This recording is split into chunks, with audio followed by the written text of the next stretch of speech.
So the question I get quite often is, how long does Hammerite paint take to dry? Now, Hammerite metal paint, whether that's smooth or hammered Hammerite, it takes around 1 to 2 hours to dry to touch, but it requires 4 hours between each coat. So you can give it a second coat on the same day. However, full curing takes several days. If you're using an aerosol Hammerite, this is only 15 minutes between a recoat.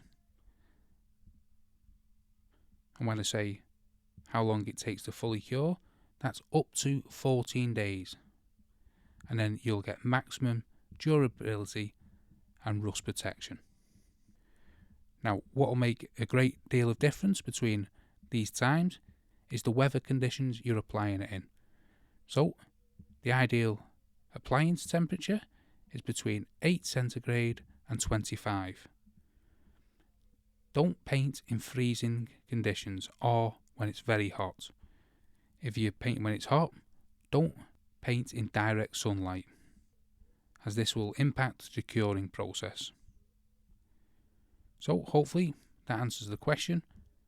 How long does Hammerite paint take to dry? If it does, smash that like, smash the subscribe, and thanks for watching.